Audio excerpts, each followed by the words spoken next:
Hey guys, it's Captain Forest here, and in today's video I'm going to be going over both these combatants to see who would win more often than not in an equal stats situation. Goldenfrieza from Dragon Ball Super versus Giorno Giovanna from JoJo's Bizarre Adventure. Now if you guys are new to my channel, please leave a like, comment down below, and of course subscribe for further content. Also, shouts to the coffee shop gang, they make awesome content, their links will be in the description. Also, shoutouts to the HQ squad, they also make awesome content of their own. Shouts to Korin and Phoenix, they were a huge help in this video, so massive shoutouts to both these badasses. But yeah, if you guys would like to support me on a personal level, my links will be in the description. But yeah, let's get right into the meat and potatoes of things and talk about the hacks and special abilities that Frieza brings to the table. As we all know, Frieza manipulates the vital energy coursing within living organisms, and that constitutes health, also known as Chi, Kui, Chi, Yuki, and other names. Frieza can use Ki defensively and offensively, to strengthen his skin or to fire Ki blasts, which can hone in on his targets and form defensive barriers. Ki manipulators are also known to be able to sense other beings with Chi, which usually means any living being, and can detect them across long distances without the use of the normal 5 senses, allowing users to track foes with greater ease and have an enhanced awareness of their surroundings. In addition, the natural 5 senses can be enhanced as well by flooding the corresponding portion of the body with Chi. At first, Frieza needed a scouter, but he eventually figured out how to do it himself. Ki manipulators are often able to emit their Ki from their bodies for various effects, most frequently in the form of an energy attack or aura. Ki emission can be far more flexible, allowing users to perform feats of elemental manipulation, creating constructs to use as weapons, granting a portion of their Ki to others, etc. etc. The ability to fly, run, or stand on water or other mediums that would not normally support their weight, perform gravity-defying acrobatics, instantly jumping to another location, create after images or doppelgangers, or perform other enhanced movements are common amongst Ki manipulators. How?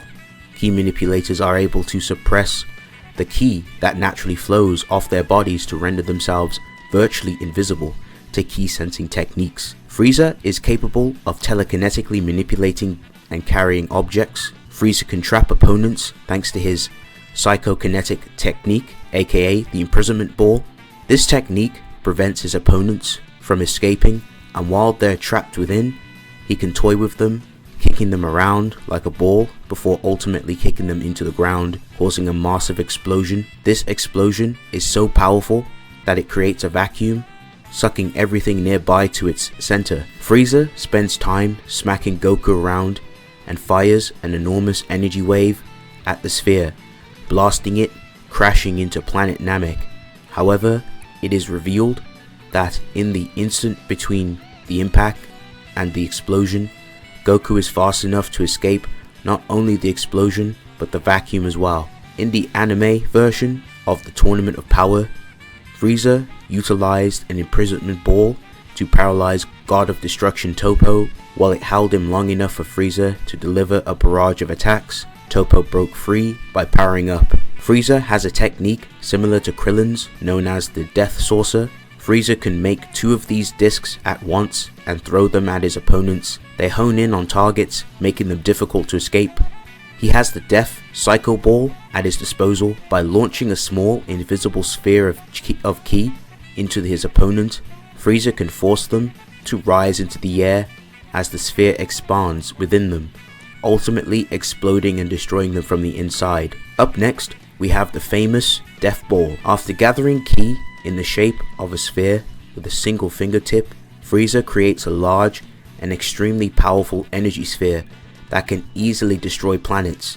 His expertise in the technique allows him to restrain it to instead put a planet on a timer towards destruction if he so pleases. Its most powerful variant is the Supernova, a massive sun-like sphere of energy that takes some time to charge, but that has immense power.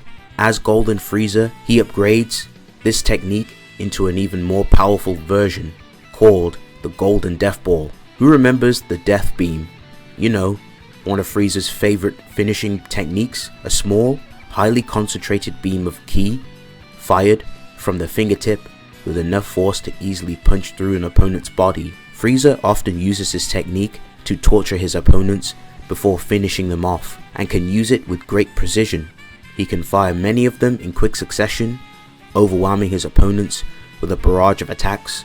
After his mental training in Hell, Frieza gained such control over his ki that his death beams can hone in on his opponents. Now Frieza's most striking trait, however, is his phenomenal survivability, which even the other members of his family lack. He is able to survive being bisected by his own attacks and being blasted into Namek, which exploded shortly afterwards.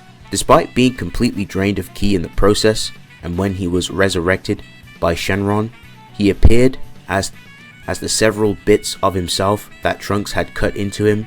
From there, he has resuscitated and fully healed by a medical machine. Despite his injuries, he can also survive in the vacuum of space. After first gaining the form, Golden Frieza drains stamina rapidly and thus cannot be maintained for long, but he eventually grows to master this form and grow past this weakness. Golden Frieza held back and survived Sydra's destruction energy.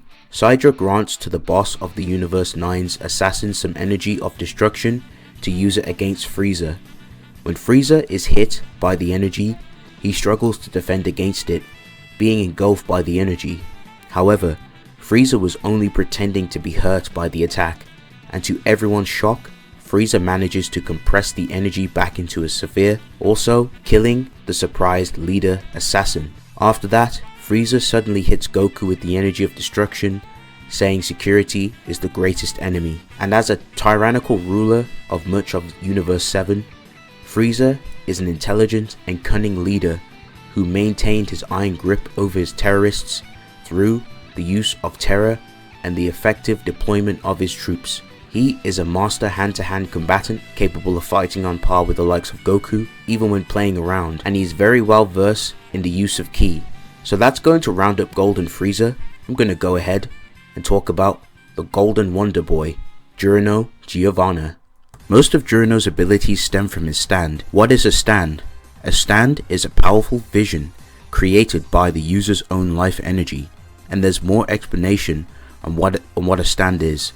The author Araki in an interview states that the stands are physical manifestations of people's will and soul. Stands are also described as spiritual. In the JoJo Vela guidebook made by Araki, he regards to stands as the spiritual energy of life and strong mental power, and that stands are endless with paranormal powers. They are also the fighting spirit controlled by the user's will. Stands are also psychological energy which relates to the soul or mind and is similar to the supernatural and paranormal. A stand's power isn't a natural power that anyone has, like for example the life energy hormone. It often requires a family member who possesses a talent of a stand user. God himself gives you a stand, or getting stabbed by a stand arrow.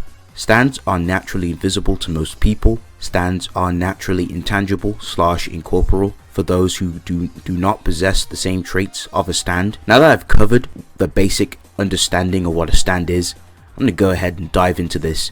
So Giorno's stand, which is called Golden Experience, has the main ability called Life Giver. He can imbue anything or anyone he touches with the power through direct contact, which can cause a various effect when using it. Giorno's main go-to is usually hitting a foe with life energy. This affects them biologically by giving their bodies so much life that their brain moves faster than their body could move, making them appear as slow as bad internet. If Giorno hits them in this state as well, their pain receptors become more sensitive to injury. This, in addition, makes all their senses out of control as well.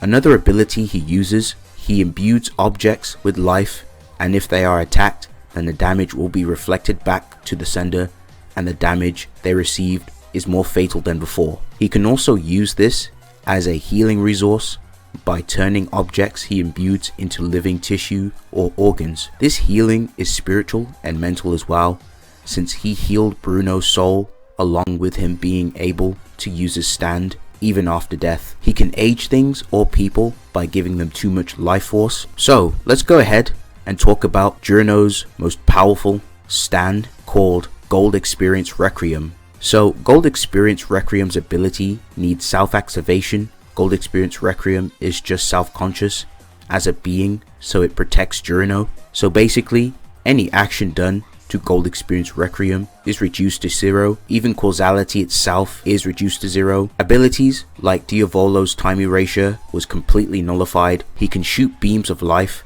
that acts as his previous ability, Life Giver, except it's more potent and has better range. Those who are struck by Gold Experience Requiem will be forced into an infinite loop of near-death experiences, unable to do anything to prevent it, as they won't reach the truth of their death.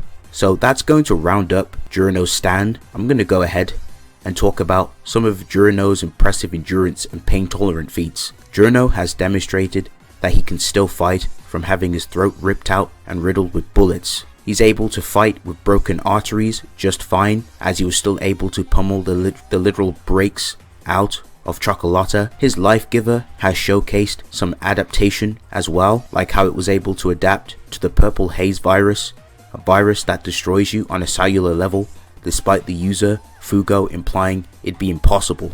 So that's going to round up Giorno Giovanna. I'm going to go ahead and break this fight down to see who would win more often than not in an equal stats situation. Okay folks, so I'm just going to quickly mention a few things. So in the first round, it will just be Goldenfrieza against Gold Experience, and then in the second round it will be Goldenfrieza against Gold Experience Requiem. So I'm going to go ahead and go over the first round. So both combatants have win cons. So Goldenfrieza has his advantages. He does have range, he does have his chi attacks, especially the invisible chi, his death beam, his death ray, his death ball. He definitely has a lot of potent hexes and potent abilities to use. Now Giorno does have some stuff to work with, especially with his life manipulation. I think if he does tag Goldenfrieza, in my opinion, I think the sensory would maybe a problem for Goldenfrieza, especially the pain sensitivity that could mess up his nerves and his brain signals. That could be an issue, though you could argue that Goldenfrieza just uses chi to kind of combat that and flush that out of his system. So that is also an interesting argument you could make. It just depends on what you think would happen more often than not. The issue here, I think, for Giorno is range. So of course his stand, it can't go very far. I think it's like 2 meters. Goldenfrieza, he's just going to be open season. He can just fire multiple death beams, chi blasts. In fact, he could use death sources as well. That could be an issue. Now Giorno could use the environment to his advantage, especially if Frieza fires off ki blasts. He could like use a Lifebringer and like transmutate and turn like objects, like give things life, give like a tree or a plant life, probably create a shield, give him more time to try and get in close and try and strategize. But I just think that because of the complete and utter advantage of Frieza's abilities, I think it'd just be too late, I'm afraid. I just think, especially with like the invisible chi or the death ball, if Frieza gets annoyed, if Giorno tries to like prolong the fight, that massive AoE, there's nothing Giorno can do in that situation. He gets completely one-shotted in that situation. And if the invisible chi gets inside Giorno, that's going to be a massive problem for Giorno. There's nothing he can do against it, even if he can see it. If that enters inside his body, Frieza has complete control of the situation. He can move him around. He's at the mercy of Frieza's power, and Frieza could just literally blow him up from the inside. Now Frieza himself, he would be able to see Gold Experience, especially with how Dragon Ball, there's characters who literally can suppress their chi to the point where they are like literally unable to be sensed, and there's characters who can literally just debunk that. So I don't think that's going to be an issue. I think Goldenfrieza would be able to see the stand and Giorno just fine. And plus, I don't really think it's going to be inherently a big issue, because as we all know, that if a stand user takes damage, the stand also takes damage also. So if Giorno gets damaged, the Gold Experience gets damaged too. So more often than not, in round 1, I have to lean a little bit more so with Goldenfrieza with a little bit amount of difficulty. I personally just think that Goldenfrieza just has way too much to work with in round 1, and Giorno unfortunately doesn't have a lot to work with. The range, especially in standard battle assumptions. Now let's move on to round 2. So now that Giorno has Gold Experience Requiem, this is a big issue for Goldenfrieza. Goldenfrieza is unable to do anything to Gold Experience Requiem or Giorno. The causality manipulation protect Giorno every time Frieza attempts to perform an attack, a death beam or a death ball. I see him throwing one at him and that getting reverted, as well as Goldenfrieza. That will piss off Goldenfrieza. Goldenfrieza's going to be like, what the hell's happening? And then he's going to be like, you know, forget this. I'm going to charge up a supernova and I'm going to blow up this planet. So he's going to charge up a massive supernova. He's going to throw it down like a massive ball, and that's just going to get reverted. Everything's just going to get reverted. So there's nothing that Goldenfrieza can do in this situation because of the causality manipulation, and Frieza doesn't have any resistances against it, unfortunately. And plus, he just keep getting reset, and once that happens, Gold Experience Requiem's just going to get in there and pummel him with the infinite death loop punches, and Frieza at that point is unfortunately screwed. So in this situation, I have to give victory to Gold Experience Requiem more often not with low difficulty, or if not no difficulty. There's just nothing that Goldenfrieza can do to the stand or Giorno because the causality manipulation is just far too potent for Goldenfrieza to deal with. And even if we argue mobility, even if we argued, okay, well, Goldenfrieza, he just won't get tagged by Giorno's punches. Based off standard battle assumptions, if you are on the losing end of a situation and you are unable to come out victorious, and you are constantly on the losing side and your opponent is putting you in a situation where you can't do anything, then you would take victory via standard battle assumptions. So based off the ruling, Giorno would take victory regardless if we look at things from different sides of the coins. So more often than not, I have to lean a bit more so with Giorno. Thank you guys for watching. Hope you guys enjoyed this video. Please leave a like, comment down below, leave your feedback, and of course subscribe for further content. I'll see you guys in the next one. It's been real.